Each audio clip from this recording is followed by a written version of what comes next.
Students, आज हम शुरू करने जा रहे हैं फिजिक्स का बहुत ही इम्पोर्टेंट चैप्टर है मोशन। स्टार्टिंग का आपका फिजिक्स का फर्स्ट चैप्टर है ये। तो इसमें डिस्क्राइबिंग मोशन, देखो मोशन को किस तरह से हम डिस्क्राइब करेंगे कि motion is a change of position. It can be described in terms of the distance moved और द डिस्प्लेसमेंट। और a body is said to be in motion when its position change continuously with respect to the stationary object taken as a reference point। कोई भी object या कोई भी moving body जो है जब वो अपनी पोजीशन चेंज करती है तो हम उसको मोशन बोलेंगे। A body is said to be in motion when its position change continuously अगर अपनी पोजीशन को वो चेंज कर रही है तो हम उसको मोशन की तरह से डिस्क्राइब करते हैं। Now distance and displacement. Distance देखो क्या है कि the actual length of the path covered by a moving body between initial and final position is called the distance covered by the body. Distance क्या है कि जो एक्चुअल लेंथ है, actual length जो आपकी इनिशियली और जो फाइनल पोजीशन है जहां से आपने स्टार्ट किया और जहां पर फिनिश किया, वो वाली जो एक्चुअल लेंथ है उसको हम डिस्टेंस बोलते हैं। और इट हैज नो डायरेक्शन, इसकी कोई डायरेक्शन नहीं होती। It has a scalar quantity and measured in a meters. Now come to the displacement. What is displacement? Displacement is the shortest distance between the initial and final position of a moving body is called displacement of the body and is directed from the initial to the final position. It is a vector quantity and measured in a meter. अब देखो इसमें picture में given है कि जो shortest distance है उसको हम डिस्प्लेसमेंट बोलेंगे और जो एक्चुअल लेंथ है, actual length of path covered by a moving body is said to be distance. Now uniform and non uniform motion. Uniform motion क्या है? A body has a uniform motion if it travels equal distance in equal interval of time। equal distance में equal interval of time जो है ये कोई भी body जो है वो एकदम यूनिफॉर्म मोशन तभी बोला जाएगा उसको कि वो equal distance in equal interval of time, no matter how small these times interval में भी। कितना भी छोटा हो कोई मैटर नहीं करता उस चीज का, बट हम बस सिर्फ यही मैटर करता है कि it travels equal distance in equal interval of time. The distance time graph of the uniform motion is a straight line. Picture में गिवन है, देखो बिल्कुल straight line distance time graph जो है बिल्कुल ऐसे हम शो करते हैं स्ट्रेट लाइन में। Now come to the non uniform motion. What is non uniform motion? A body has non uniform motion if it travels unequal distance in equal interval of time. यहाँ पर देखो ऊपर uniform motion में equal distance दिया हुआ था in equal interval of time, but यहाँ change हो जाता है नॉन यूनिफॉर्म मोशन में कि it travels unequal distance in a equal interval of time. It is said to be a non uniform motions. Non uniform motion it is shows in the graph as a curved line। curved line की तरह से ये दिखता है graph में अगर आपको show किया जाए। it is also called accelerated motion। the motion movement of any object from one position to another position with respect to the observer is called as a motion।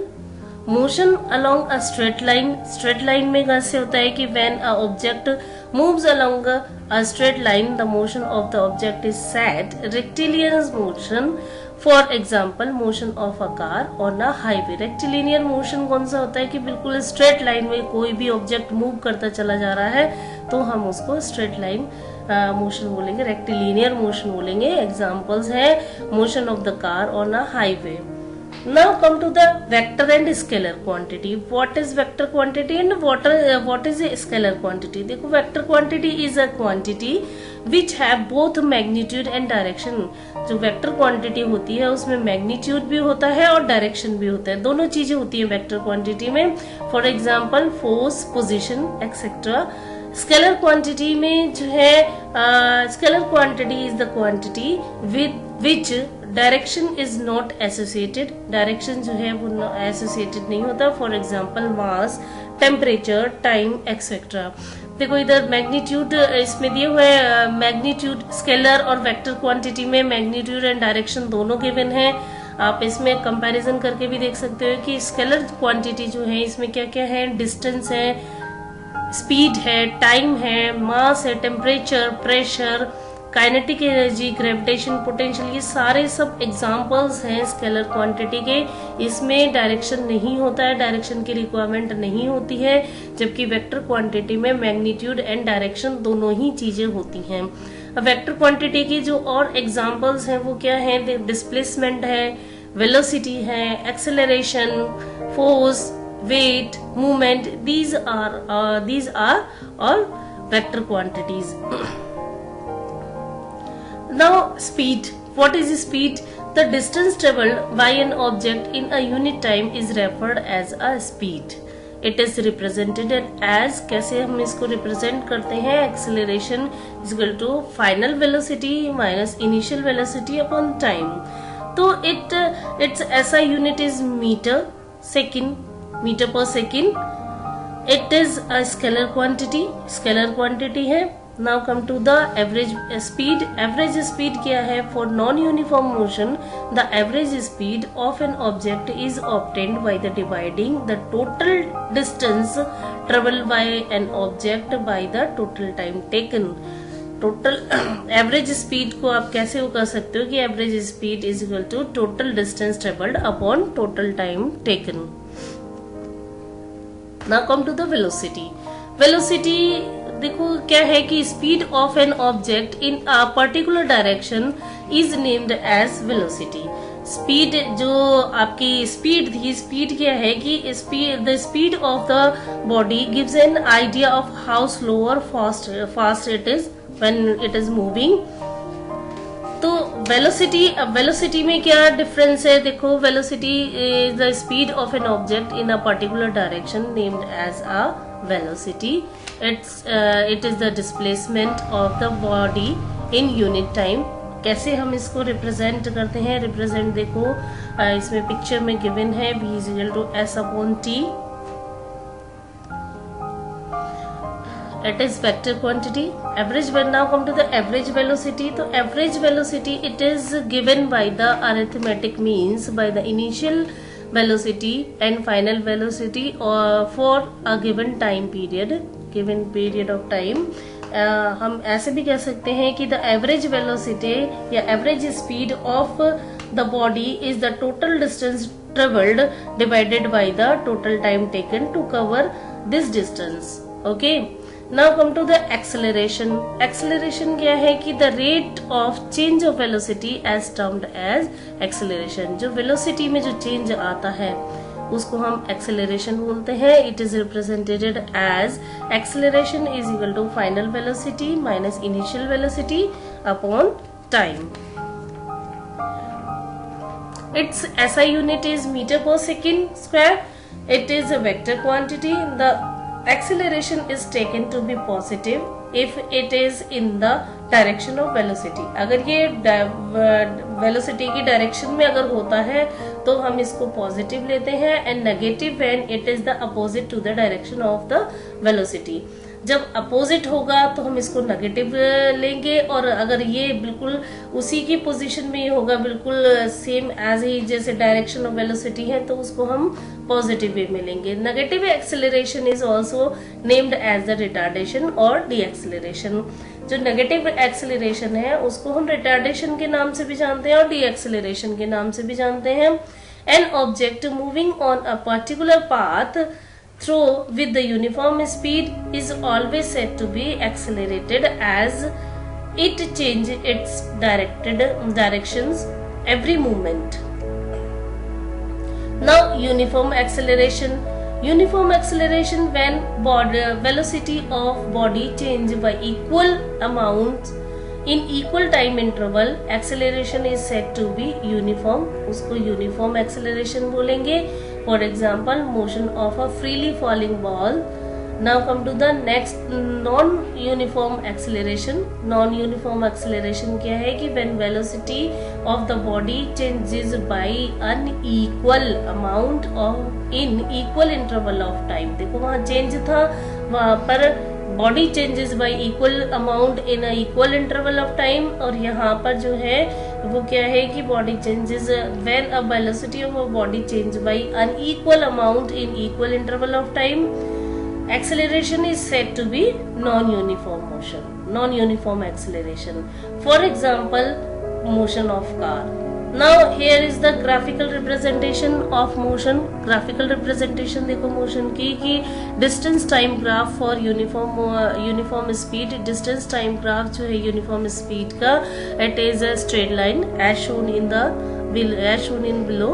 जो पिक्चर में given है बिल्कुल straight line में, तो ये हमारा ये time graph for uniform motion, uniform speed. Next, distance time graph for non uniform speed.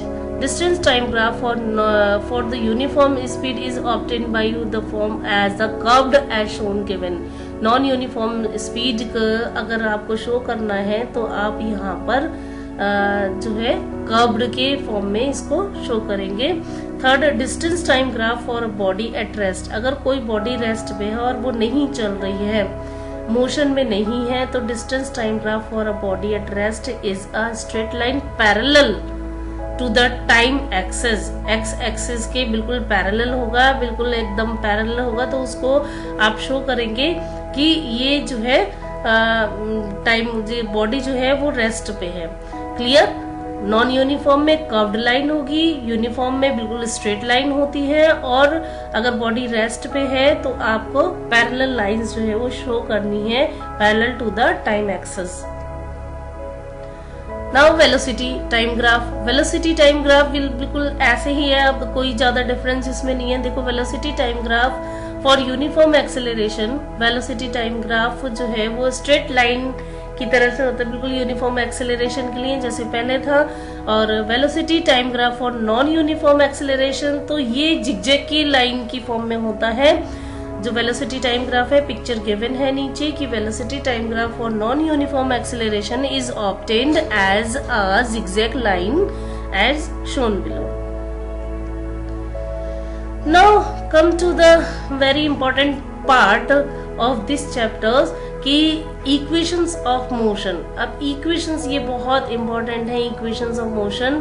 तो ये कैसे होते हैं? When the body is moving along a straight line with the uniform motion, a relation can be established between velocity of the body, acceleration of the body, and the distance traveled by the body in a specific time by the set of equations. कोई भी body moving कर रही है, straight line में moving कर रही है with uniform acceleration, तो हम उसमें एक रिलेशन एस्टेब्लिश कर देते हैं बिटवीन किस किस में, वेलोसिटी ऑफ द बॉडी में, एक्सेलरेशन ऑफ द बॉडी और distance travelled by the body. तो इन तीनों का जो है ये एक सेट ऑफ इक्वेशंस हैं जो रेडी की हुई हैं. तो ये these equations are called equations of motions. अब देखो इक्वेशंस ऑफ मोशन क्या है. फर्स्ट आपके जो इक्वेशंस गिवन है कि s is equal to u t plus half a t square, b is equal to u plus a t, second b square minus u square is equal to 2as. ये आगे पीछे हो रखी हैं आपकी, but ये तीनों ही इक्वेशंस जो हैं ये these all are called equations of motions. Now come to the derivation of equations of motion. हम कैसे उसको डेरिवेशन करेंगे, डेराइव कैसे करेंगे. तो v is equal to u plus at हमारी फर्स्ट इक्वेशंस है. Let us begin with the first equations. v is equal to u plus at. These equations only talks about the acceleration, time, the initial and the final velocity. Got it? Let us assume a body that has a mass m and initial velocity u. Let after time t, its final velocity becomes v due to uniform acceleration a. Now we know that acceleration is equal to change in the velocity upon time taken. Therefore, acceleration is equal to final velocity minus initial velocity upon time taken. Hence, a is equal to v minus u upon t. और हम दूसरी तरह से भी लिख सकते हैं a t is equal to v minus u. Therefore, we have v is equal to u plus at. देखो सेकेंड इक्वेशन जो है वो हमारी s is equal to u t plus half a t square. तो let the distance travelled by the body be s we know that distance is equal to average velocity into time. Also average velocity is equal to u plus v upon time. तो distance का हम किस तरह से करके रख सकते हैं, देखो u plus v upon 2 into t equations पर. सेकेंड नेक्स्ट जो है हमारा अगेन वी नो दैट कि v is equal to u plus at. Substituting this value of v in equations 2, तो we get s is equal to u plus at upon 2 into t. तो हम इसको अगर हम आगे होकर के लेके चलते हैं तो we get the second equations of motion which is s is equal to ut plus half at square. Got it? Now come to the third equations of motions. Third equations of motion v square is equal to u square plus 2as. कैसे इसको हम derive करेंगे, देखो we have v is equal to u plus at, hence we can write t is equal to v minus u upon a. Also we know that distance is equal to average velocity into time, therefore the constant acceleration we can write average velocity is equal to final velocity plus initial velocity upon 2 v plus u upon 2. Okay, hence distance s is equal to v plus u upon 2.